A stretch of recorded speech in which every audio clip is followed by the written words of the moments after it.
What's up, my kings and queens and all in between? It's Andrew Velasquez with another episode of Mindful Artist Podcast. Thank you so much for joining us and returning back. I really appreciate your support and your ongoing love.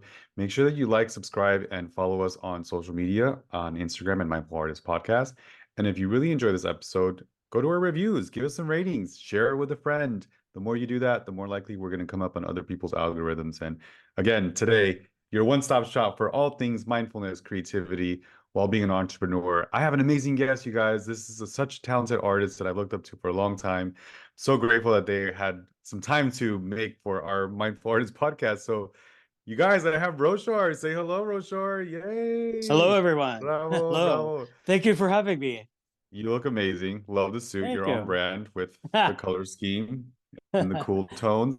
You Thank you. guys, Roshar is an international makeup artist based in Los Angeles, California, with work featured in Vogue, Harper's BAZAAR, Elle, Glamour, Marie Claire, among many other publications. Since early childhood, Roshar had a fascination with painting and fashion. Immersed in the underground club scene of the late 80s and the early 90s, Roshar explored the world of role play and costumes that further complemented his way of looking at things. As a platform artist, Roshar has given makeup presentations not only in the US, but also in Switzerland, Indonesia, Cairo, Rome, Japan, India, Canada, Singapore, Taiwan, and Australia, just to name a few. Just a few. Known, literally, you're international. Known for his work with color and transformation, you guys, Roshar's work has become easily recognizable. Welcome, welcome. How are you? I'm very good. Enjoying the rainy weather and Uh-huh. getting ready to sit down and talk with you. It's highlight of my day. Yay. Thank you. Yeah, we're kicking this off. Season 2. We're here. It's time to just spread that message of love and light and help inspire this younger generation that's up and coming. And I really want to get to know a little bit of your origins and where are you from? What happened as baby Roshar? Were you always this creative? Like tell us the clip notes of your upbringings. I yeah, I would say I've always kind of had a little bit of a weird creative streak. But I think where it comes from is because from an early age I was very curious about everything. I was curious about life and like things and space, everything. I had such a strong curiosity, and one of those things that I was really curious about, which actually I ended up being obsessed with, was light. And the fact that light would, if it would curve around an object, that actually gave me information that it was not a flat object, it was something that had a shape. uh Hmm. I mean, being 8 years old, I mean, it's kind of, that's how curious about things that I was. Yeah. And eventually I started drawing and painting when I was a little kid because I was so fascinated by light. The next step was almost like to take what I was seeing out in the world, Yeah.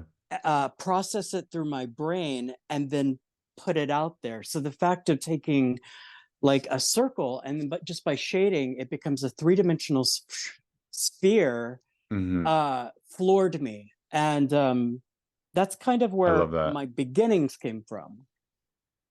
Yeah, that's cool. That makes so much sense into your portfolio and how recognizable your artwork is, because I feel that is definitely Roshar's like aesthetic. It's three-dimensional, spheric, hyaluronic, almost like different kind of dimensions of color and it always has that pop. Like it stands out, It almost and I've seen your work in person too.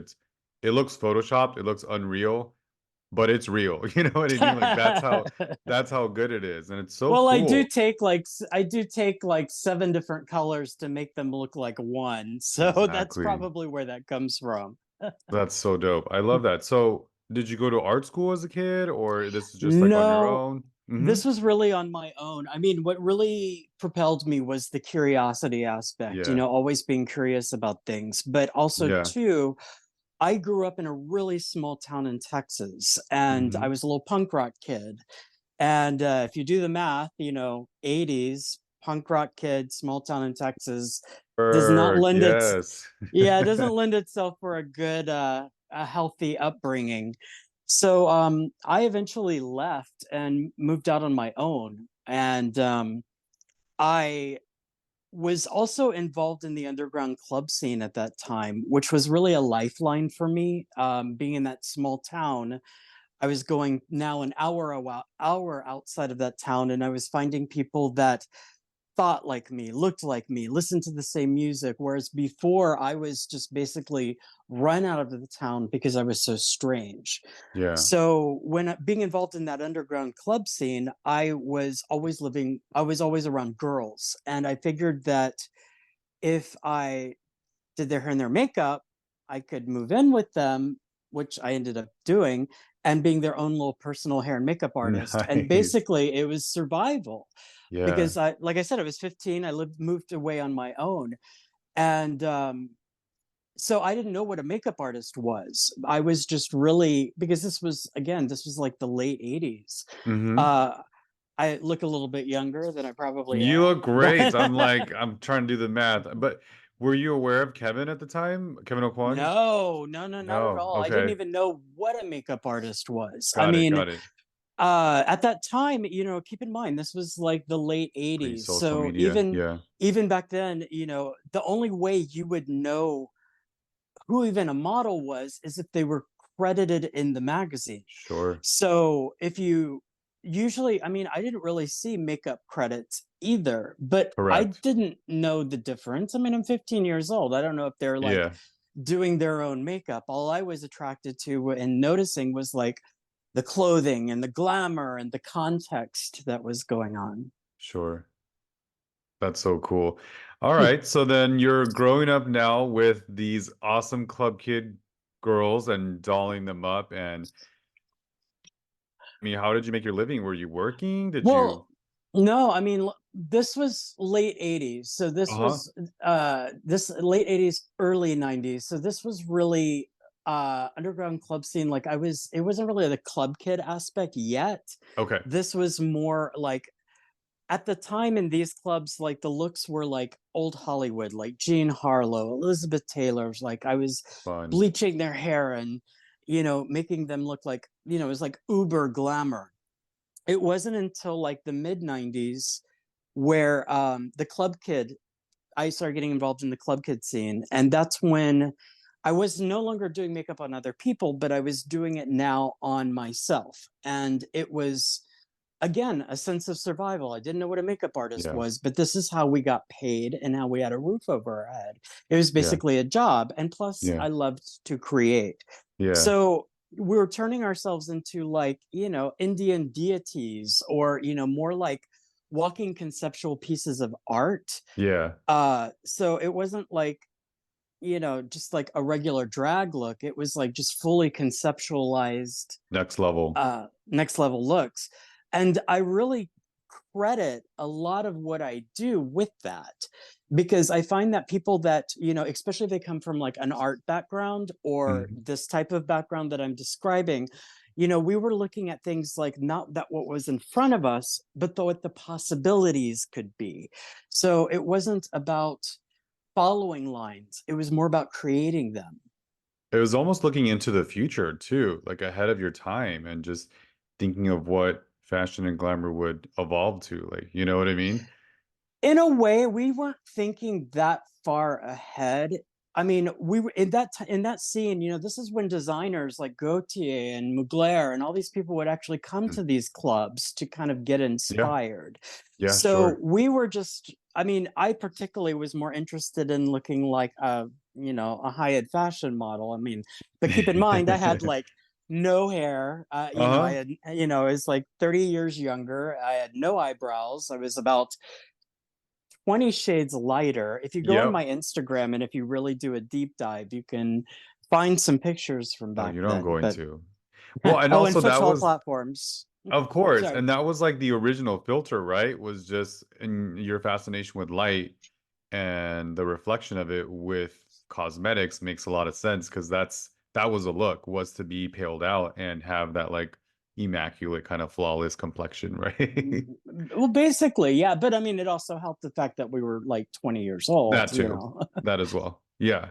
I love that. That's so cool. And then Okay, so let's fast forward a little bit into adulthood. And so growing up within that environment, did you discover any mentors that kind of guided you? Again, no. I mean, this No. was all like self-preservation and survival. And even at that point, I didn't know what a makeup artist was. Yeah. It wasn't until I mean, are you familiar with the movie Party Monster? Of course. Okay, Iconic. okay. Yes. So, and those that are watching, if you want to know a little bit of, some history, and also to something that is referenced in the fashion industry, this movie, Party Monster, 100%. was basically kind of like almost like a documentary. It's not a Hmm. documentary, but it was a movie based on what happened at the time.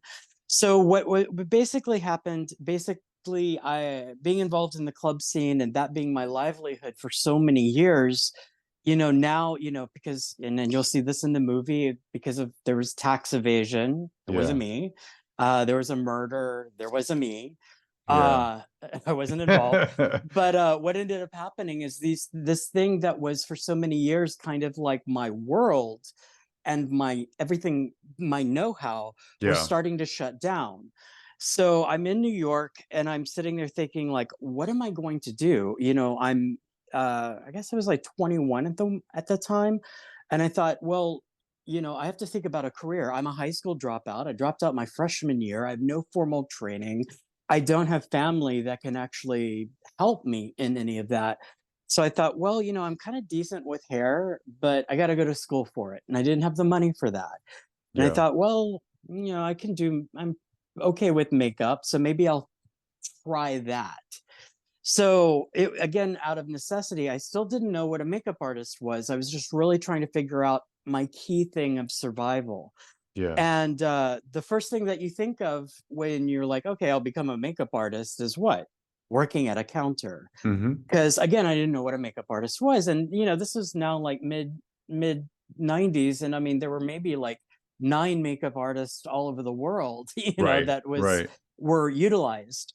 It wasn't like, as saturated as it is now.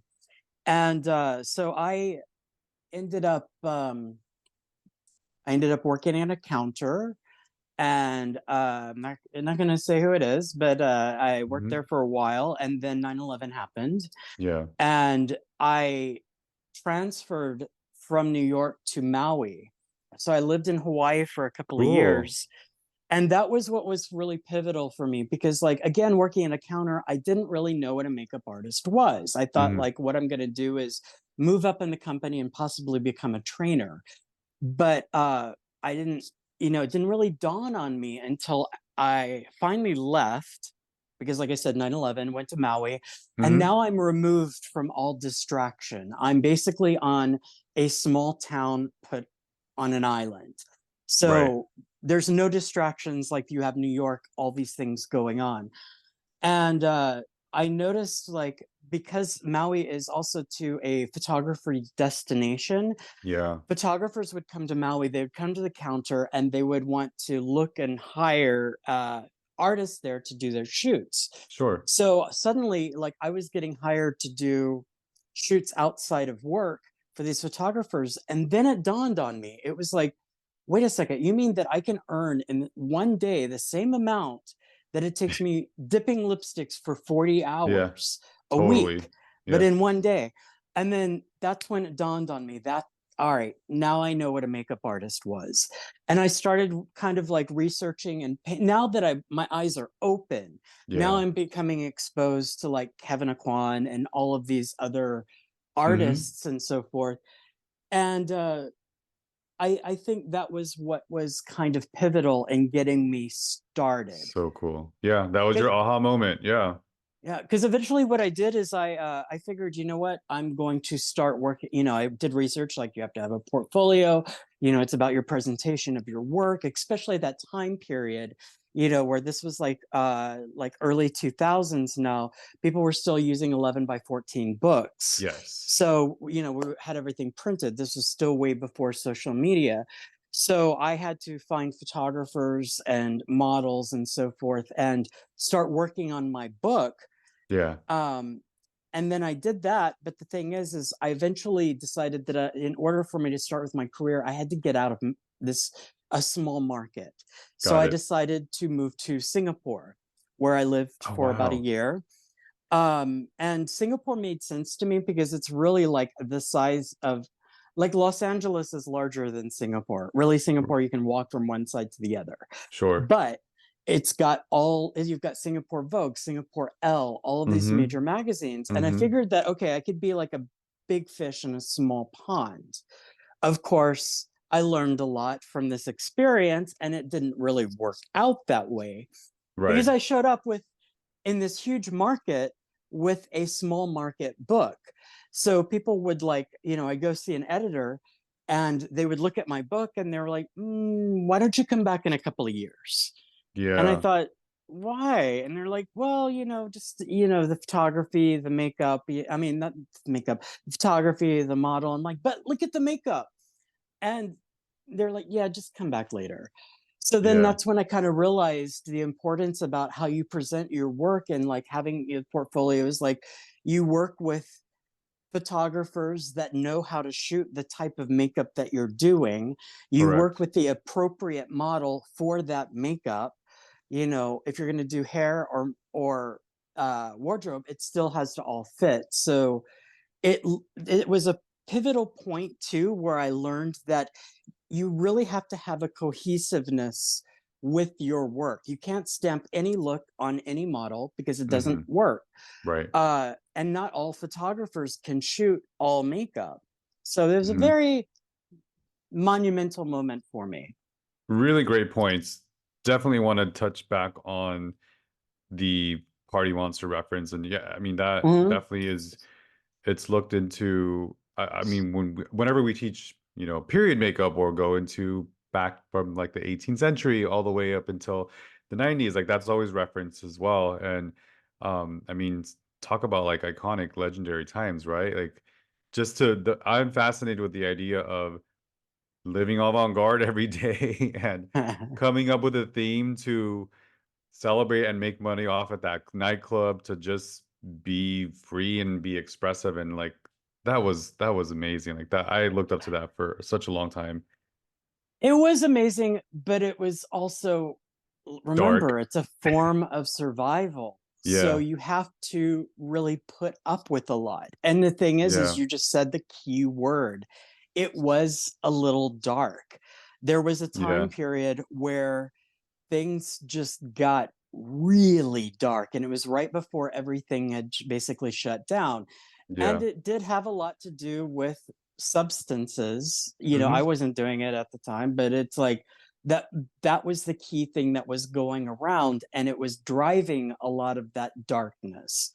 Yeah. And it came to a point to where in that club scene, what your cool factor was basically how many things you could be on. So people Hmm. got really messy. And Hmm. my thing was, like, when I came in, the cool factor was how well you could be put together.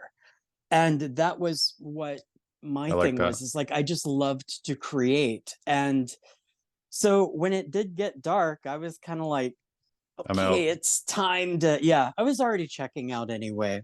Yeah. Good. I mean, they're all learning experience. They're building blocks to figuring out your identity and your community essentially. And I feel as members of the LGBTQ community, we are survivors, and we are, very resourceful with just having to be and survive day by day. And so I think Mm. that's a good quality that we all share um, in common, to just being a human in general and getting by. But I love the fact that you took risks and you were able to just, take it upon yourselves to research, do the homework, and, move across the freaking country. Why, first of all, why Maui and then why Singapore? Like, how did those, they're Well, so random, but also risky, and love that you took that risk. Well, that's the thing too, is like before you're 25, people are a little bit more into they're a little bit more open to take risks. And it has a lot to Yeah, do with, this is gonna sound really hokey, but the frontal lobe of your brain is not fully developed until 25. And absolutely. that area actually deals with consequence. So that's why, especially me when I was a little kid, I would do stuff and I would be like, why did I do that? I know better, but I still did it. But that has a lot to do not just with experience, but it's a physiological development. Absolutely. So I noticed, like, when I look back, before these years, it was very easy for me to take these risks. And it could be because of that. Then again, it could also be because of that curiosity driven Yeah. aspect that I was born with. I find that once you get older, as I've been hinting all along, I'm a little bit older, these days, We and all which are. I It's called we all wisdom. are, yeah. And I think you just end up not wanting to take risks as much. So I have to kind of really try to break out of my nature and force myself to. Mm, So I guess for people that are listening that are a little bit that find themselves a little stuck or in a rut, you just remember that you have to do that because it has a lot to do, it's a physiological and environmental aspect. But yeah. okay, so going into Maui, I mean, like I said, I moved to Maui because I discovered what a makeup artist was. I wanted to up my career. And for me, like I said, Maui had all of its these huge magazines. And Hmm. I figured, I could be a big fish in a small pond. As far as what was the other? Oh, not You, Maui. I'm sorry, you merge Singapore. it. It's all good. Don't Sorry, sorry, worry. sorry, sorry. I can edit that. You're fine. Okay. So for moving to Singapore, it was really all, about, being a big fish in a small pond because you had, Hmm. Singapore ELLE, Singapore Vogue, and I figured that's made sense for me to actually move there and try there. Uh and also too, honestly, I'd always wanted to live in Asia. I'd always Yeah. wanted to live in Asian countries. I mean, we'll just be honest, And they're cool and their fashion's cool and they definitely are it's always just ahead of their different time. thinking, Hmm. and it's something that I really wanted to experience. And as far as Maui goes, that was 6 months after 9/11. And Right. 9/11 was, a lot of people are really young. I mean, and don't remember or weren't there. But for those of us that were, there's a lot of things that you just don't know unless you're actually there. And it's Yeah. just the one for like months, there was just silence in New York. For a couple of weeks, there were no vehicles that were allowed in like lower Manhattan. Yeah. So people were so traumatized that this, like, hey, yo, New York that you kind of think about, people were just whispering to each other because they'd all It was been too gut aggressive. punched. Yeah. And people don't realize that even after 9/11, there were still so many suicides that were going Mm, on. And even though I would be at work, somebody would come in and say, like, oh my God, I just saw somebody jump off the building. mm, So this entire air of is like was just like, I need to get out of here. yeah. And I a posting came in for a position on Maui, and Got thought, it. I've never been there, I'll just go. But like I Yeah. said earlier in the conversation, it worked for me because Yeah. it removed me from distraction. And I was actually able to figure out my path because I didn't Hmm. have those distractions. Yeah, and it is such a beautiful island as far as like Mother Nature and having tranquility and peace and no pollution and no noise pollution really for you to just like reflect, reset, and figure out what you want to do. It was that, but I mean, that's great for the first year. But after that, you want to see As a tall city boy, buildings, yeah, you yeah, want to yeah. see fashion, you want to see stuff. So it was really like, the My nature and tan is everything was great. great, but it was, yeah, my tan was awesome. But at the same time, I was like, okay, I'm itching now. I'm getting Hmm. hungry. I need to do something with my career. Yeah. So that helped. And that's the drive and the passion as an artist that we all kind of share. It's like that hunger of just get feeling those like butterflies and what's the next project and how else am I Mm. going to grow and expand beyond this. I love that. So cool. Can you share with our listeners and viewers what practices or routines do you place to nurture your creativity and spirituality while running your business? So practices. Okay, I'm the type of person, and I think most artists are, is like they really need to be alone Yeah. to recharge. Hmm. And I especially post COVID, I still have a lot of, just like anybody else, I still have a lot of anxieties even to Hmm. this day. Hmm. And it's one of those things that where if I'm in a function or something where, especially where it's about me, it's great. I love it and I love to be around people and I love to share. But at the same time, we have a social battery.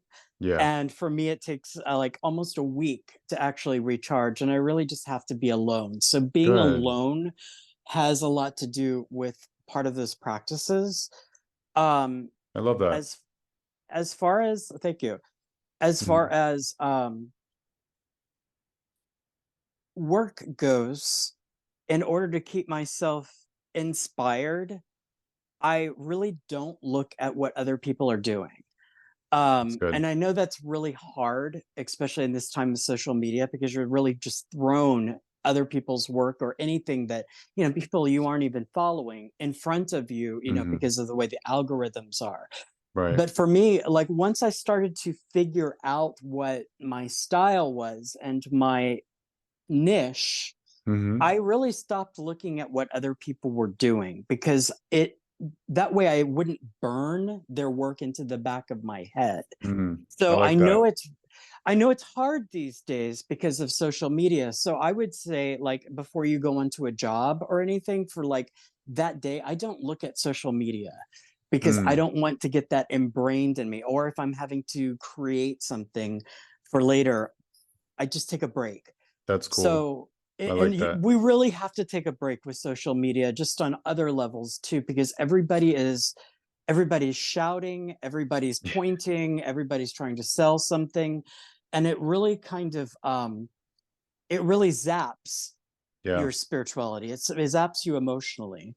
Oh, I love that. No, that's perfect for our listeners and viewers to have a digital detox is definitely on a good to-do list to maybe do periodically, a couple months or so.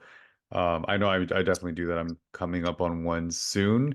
Mm, Birthday comes up and it's just I like to do that as like a cleanse and a detox of just in general of just a lot of stimulations, including social media.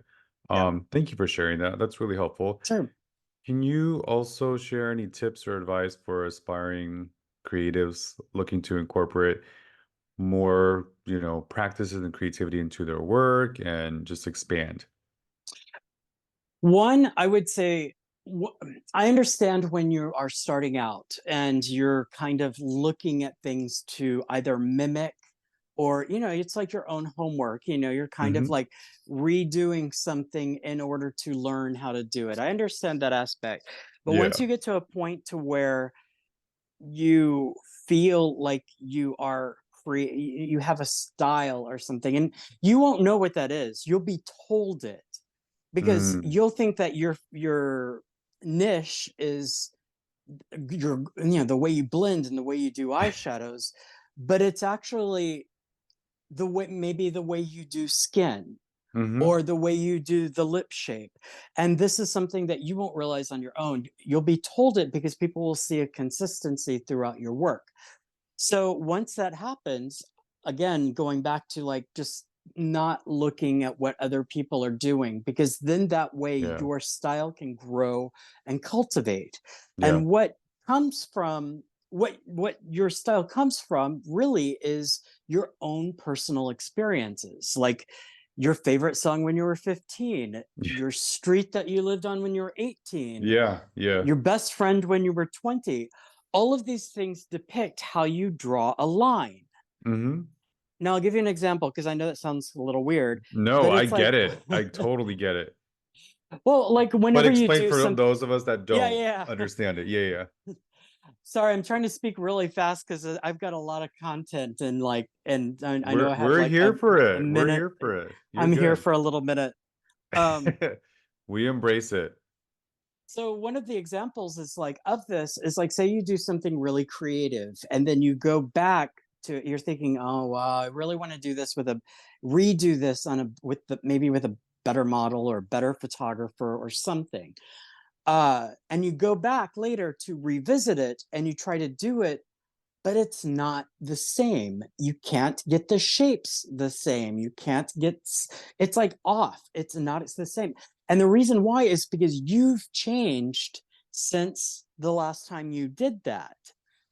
And this actually goes into, because I was really thinking about like why people have an emotional response to art. I really had to question and like think about it, because once I became visible, I had people coming up to me with a very strong emotional response, like crying.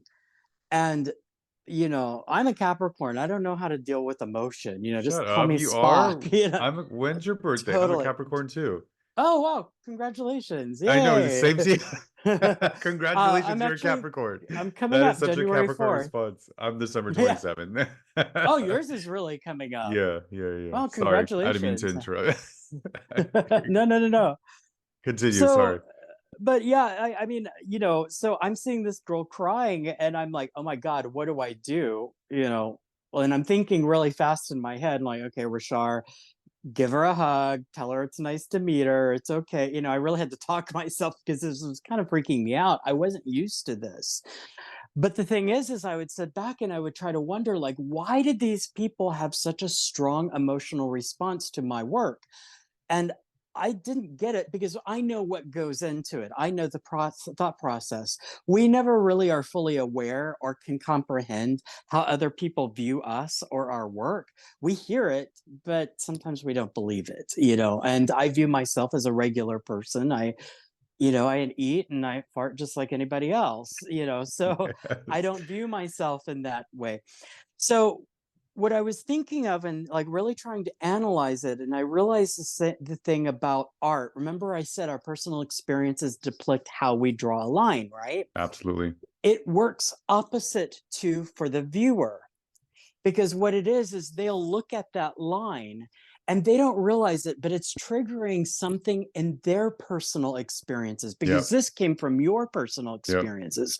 So you don't realize it consciously, but that's why some art will affect some people in certain ways. They'll have emotional response to it or somebody might not. And it's because of that particular shape actually triggered a response to their past. And the color is actually what adds to the emotional aspect of it as well, because colors have Hmm. emotional realization Hmm. or things tied to them. So once I realized this, I was like, okay, now I get it. Now I know why they're seeing their own experiences with my work, but they're also people also see their own experiences when they look at art and paintings and, you know, photography and thing, and it's all about the lines. Yeah. No, It that's yeah. so cool. Yeah, I love that you're touching on that. That's so perfect for Mindful Artist podcast because Mm, it really embodies the philosophy behind why I wanted to create this and the emotional connection that we have. And I've always said, like, for me, hair and makeup is emotional, and it's not only about how the artist is feeling and the energy they're evoking into the craft, but then how the model feels, how the client feels, and mm, then how the final product is revealed, and then how the audience is receiving it. So it's this full circle spectrum of just, you know, energetically, synergetically connecting. And it, to me, what you just said, and what I'm just saying is that we're all one. We're literally all one connected species passionate about color, life, light, experience. And I love that so much. Like that is like that's such a perfect segue into I wanted to ask you personally, mm. Roshar, what do you do for you? How do you take care? I know you have some alone time, Ooh. but you take care of a lot of people. You take care of models, you take care of agencies and clients, but what's your self-care? What does Roshar do for Roshar? Well, you know, God, this is a really loaded thing. So well, the thing is pre-COVID I had a schedule that was really nuts. I mean, 6 months out of the year I was in Asia. And that's not all at once. It would be like 1 month here, 2 months in Asia, 2 weeks here, 1 week in New York, 3 months in Asia, you know, so it was like this. And I mean, there were situations where I would be in 5 different countries in 1 week. So, That's a uh, lot. yeah, I did kind of let, you know, I was just working. And the thing is, you know, luckily because of, you know, I do attribute a lot to the time period and the generation that I came in, you know, I was able to do that type of schedule. Because otherwise, you know, a lot of people, it's like, it's really grueling. It's not easy. And you really can't have, emotional, you know, fully emotional connections in a way. I mean, you can as far as Yeah. like making friends in different areas, but as far as having a romantic relationship, I mean, anything that's more than a night is really hard. Yeah. So it's really hard to have that kind of, to have like a full-on relationship with that. So you I had to develop that relationship with myself. I had to Yes. be Yes. comfortable, like taking myself out on a date, Mm-hmm. taking myself out to see a movie, you know, doing these things to really like reestablish that connection with myself. And even if it went to talking to myself, I had to become my own best friend. So once COVID happened, and you know, 85% of my work was overseas. So that meant that 85% of my work stopped. So I really had to kind of reevaluate. And then, of course, we had the writers' strike, and that seeped into fashion as well. You know, immediately Sure. hit the writers and everyone, but Yeah. eventually it started seeping into everything. And it was a thing where, okay, I'm not working. What am I going to do? Okay, I'm going to go to the gym. I'm going to, you know, really work on myself. So we look at it in this situation as like, if you don't, there's a timing for everything. And if you don't listen to that timing, your environment will shift to force you to do what you need to do. And for me, that my environment shifted because it was time for me to really start taking care of myself. Because like I said, after COVID, you know, there was anxieties. There were a lot of things. I did go into some dark places, you know, not alleyways, but we're talking about like, Yeah. you I know, understand. emotionally. Yeah. But there's something that I would like to share too that was quite Please. fascinating about this, because Yeah. like I said, you know, things you know, I was really neglecting myself. So health, emotionally, spiritually, everything was just really down. And I caught myself really saying like, I need help. Yeah. And but I didn't know how. I didn't know, you know, I don't have, you know, I wasn't working so frequently, so therapy wasn't an option. You know, I mean, you can only talk to friends so much, and you know, Yeah. sometimes you just don't, you know, this Capricorn aspect, and I'm sure a lot of viewers have it too, is like we just don't want to be a burden. And we Yeah. also don't want to look like we're incapable. So we kind of Mm-hmm. hide things. Mm-hmm. So one of the things that I learned when I thought, okay, you know what, I'm going to try an experiment. And what I did was is I listened to music, and we're talking about I was really in a bad place. Yeah. So I listened to music that only gave me joy. And we're talking about the type of joy that you would listen to that actually makes you want to almost cry, Yeah. because it's Yeah. just so beautiful, and it's so like it's just this beauty and this joy. Well, So music that is very meant, spiritual too. Yeah. well, mostly. I would say a lot of top 40 stuff is made for, It it's depends. It formulatic, and depends. Yeah, yeah, yeah. it's It depends. formulatic, and it's made for sales. So I have a Correct. very strong thing against, you know, top You're good. popular music. But what would happen is but I won't deny a check. Exactly. So that meant that, you know, no Nine Inch Nails, nothing introspective, nothing Mm, like that would like, because being in that really dark place is very seductive. You mhm. almost want to stay there. And it's like you try a happy thought, but then this comes in and it just kind of reels you in. It's very seductive. So I found that when I listened to music that did that, it started to rewire my brain. And I noticed after a week, to even have a negative thought felt like I was pretending. It didn't make sense. it was so easy. It kind of like pulled me out of it because it was a rewiring. Like therapy and things like that that I find, so I'm sure it may help for other people, but I find that when you go to this type of place, you actually need a rewiring. So music was like one of the key things that really pulled me out of it. So I started doing that, going to the gym, and it's like that place is just so foreign to me now. So for people that are, going through something, it's something to kind of think about. First of all, congratulations on having that awareness. Thank And you. second of all, thank you for being so vulnerable and expressive with something, so Well, emotional thank and you. challenging that can really shape you. And I'm proud of you. Like, Thank you. congratulations to recognize that and have that awareness and be able to say, no, like, I don't want to feel like this. I'm going to physically change something. And you're right. You're touching on neurological science that is effective. Like, you have those negative thoughts, which we all have inner saboteur. RuPaul calls it Hmm. inner bitch, whatever you want to call it. The human brain is born with that genetically. We're not even aware of the fact that we have two fears that are genetically ingrained into our human brains. But my point is that you are proof of being able to have that acknowledgement on that negative thought, and then you you filtered it, you counteracted it with something positive, and you continue to do so.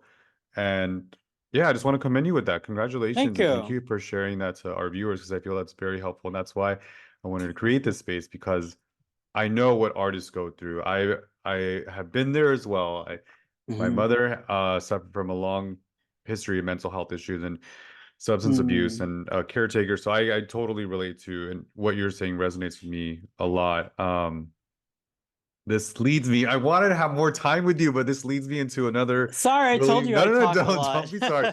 I'm gonna have to have you back, but this leads me into a really fun part of the podcast called Wrapping Up Mindful Artists, Rapid Cues.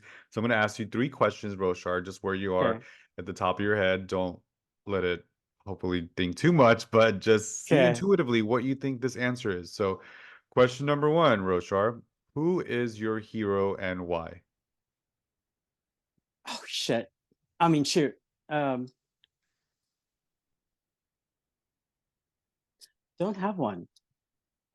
I've said in the past, sometimes it can be a personal hero or it can be a career hero, or you could be your own hero. It sounds like you kind of are. Yeah, I would.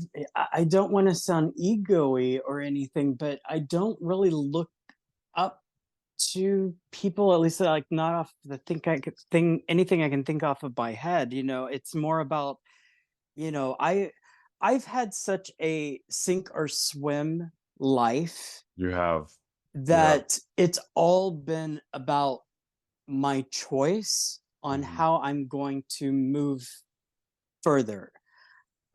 So I didn't have a chance. I came up when there weren't mentors. I Yeah, I mean, I don't really have anybody that I just, yeah, I would have to say it's myself. Hell yeah. I love that answer. No, that's fucking Okay. awesome. That's great. No, and that again, taking yourself out on dates, having selfish love, being okay with, your individuality, your independence, like that's dope. Like that's awesome. Thank you. Kudos to you. I It's I really love that. about reestablishing the connection with yourself. And we have to do that because it's like we're in this body. We have to know, constantly keep ourselves in check. Why am I thinking this thought? Understanding, leaving room to understand context with things, because a lot of people, especially with social media, since everybody is kind of being forced to have an opinion, there Yeah. is a lot of context that people are losing. They're looking at something, they're not thinking of context, and they just fire off. And it's really crazy the way Like, where's the everything is right now. substance? Yeah. That, and people get lose jobs because of it, Yeah. and because of the reaction. So I think, like, that's why I want to reiterate, it's not just about really establishing the relationship with yourself, but also to, like, um understanding context of what's being around you, because that's a part of it too. Yes. Yes. Thinking before reacting. And, Yeah. really kind of like, wait, let me understand this first before I just shoot out. Because in that I love way, that. there's a backlash that'll end up happening. So anyway, okay, sorry, I'm going to I something know else. you're great. A question that I ask myself often that you just triggered was, you know, sometimes because we're all energy, right? Or sometimes meeting someone or having an interaction that triggers something and that you might not vibe. I often want to reflect on myself and just ask myself, oh, well, what is it about? What is it about me that Yes. I'm projecting on that individual that maybe I see a little bit of myself in that person that I'm not vibing? Yeah.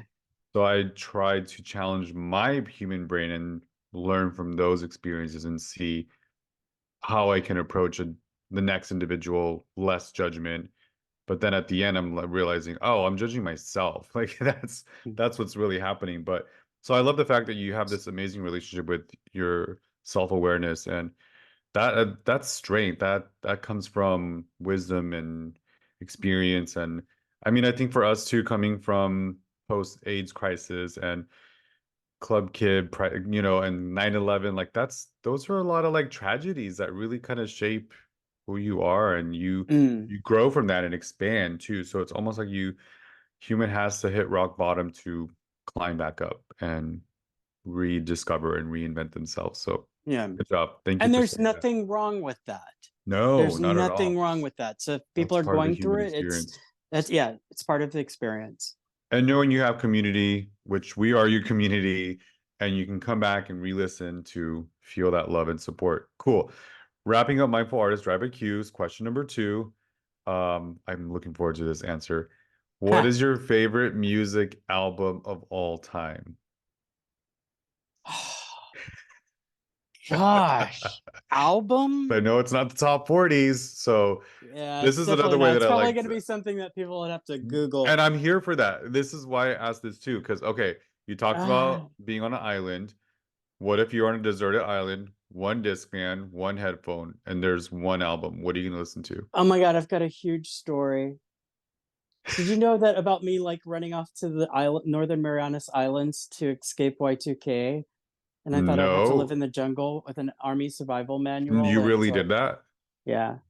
That's Sorry, I've had a very lived life. This should be more than an why, hour. Roshar, this is gonna be the beginning of your book. I'm supporting this journey and this mission. I wrote a book recently. It's been a year since I published it. Whatever help you need, I feel like there is a book in your future. I see Well, the it's S. not done yet. No, I know, but I'm saying like start it. And I know there's an audience to hear that. Like it just Yeah, sounds like it's cinematic.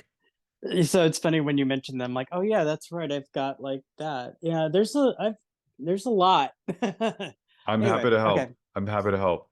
So, what is your favorite music album of all time? I don't have one of all time. I just have several. Top I 3. mean, top three. Okay, probably Supernature by Goldfrapp. Yes. Good Or choice. it could even be the Black Cherry album. Another good one Uh too. yeah, I do love Goldfrapp. I love Yeah. music that's got a little bit of a cerebral element Mm-hmm. to it. Hmm. Um I another one that I'm trying to think about things that I just albums that I listened to constantly, and it That's what was I'm their talking entire, about. Like it's a like actually I had their go-to. tape cassette or their Yeah. And CD, you let it play from track 1 to the last track. Yeah, yeah. Yeah, The other absolutely. one would probably be by Garbage. Yes. What was that one that there was really famous for, and it had like a pink cover? Yeah, I know which one you're talking about, but I There's a can't. really famous one. It had Stupid Girl and all of Mm-hmm. those things in it. But yeah, I would probably say those are the ones that I kind of had on repeat from start to finish. Only happy when it rains. I think it was after that. Oh, okay. That's a good one. Love it. Was it version two, V2 or version two? Top albums are Or maybe it was just No Garbage. Gods. Yeah, I think it No. was self-titled. Yeah, you're Okay, right. maybe it It was was, self-titled. And it's pink, right? yeah, super deluxe Pink or edition, orange. the 20th Okay. anniversary. Yeah. Version 2.0 is the second one. So the self-titled album is the one you were talking about. Good job. Okay, maybe. All right. Yes, I'm here for that. Yes. Cool, cool, cool. Hey. I knew you were gonna pick something awesome and rad. All right. Wrapping up mindful Music's artists. Go ahead. Oh, I was You're gonna good. say music's actually really important to me, especially like when I'm on set, if it's something that It sets is the tone. it's something that's formulaic and kind of like what's viewed as popular music right now, because a lot of, and I say that because a lot of popular music, is decided by a group of like 50, Right. 70-year-old men in an office, seven of them trying to figure out what's a catchy hook. And I find that when I'm listening to that kind of music, it's very difficult for me to be creative. If I listen to a popular artist, Right. whatever work I'm going to do is going to kind of mirror what that popular artist is doing or has been done on them. So Yeah. it's something that I have to be really careful about. I literally bring a Bose speaker and my iPad on set wherever I go, Yeah. just in case. Just And you in hook it up case. before anybody else can ask. Yes, Yeah. yes, to set the tone and set the Yeah. vibes because like you said, then your hands are going to produce what Yeah. you're hearing, melodically. So I love that. Mhm. Thank you. Sure. All right, Roshar, wrapping up Mindful Artist Rapid Cues. Last question. What is your favorite quote of all time?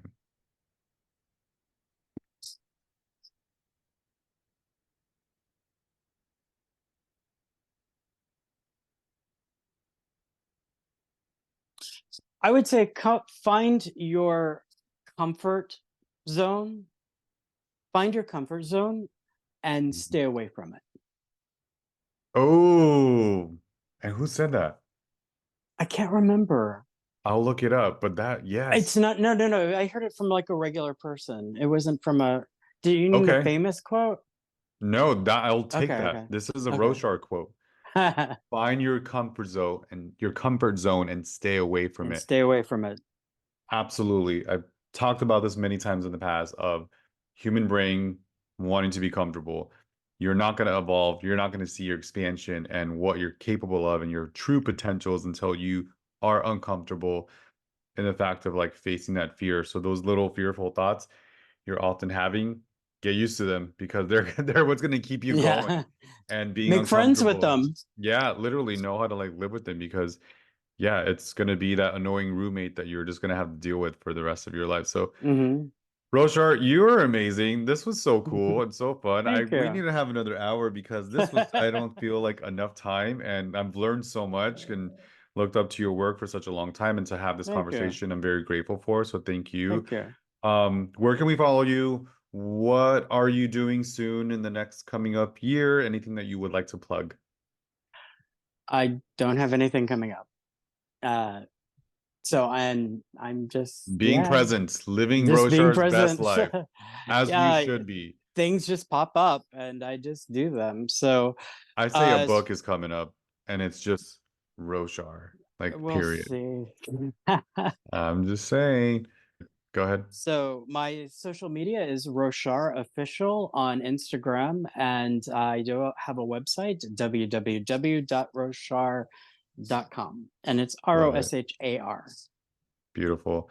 Thank you Thank you. so much. I appreciate you, your energy, Thank, your love, your thank you. light. This was so cool.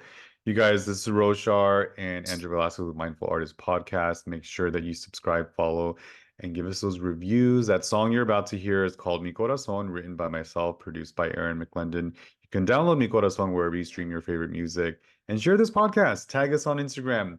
If you are a creative person trying to balance your life while being an entrepreneur, email me. Maybe you'll be a guest at mindfulartist@mindfulartistpodcast@gmail.com.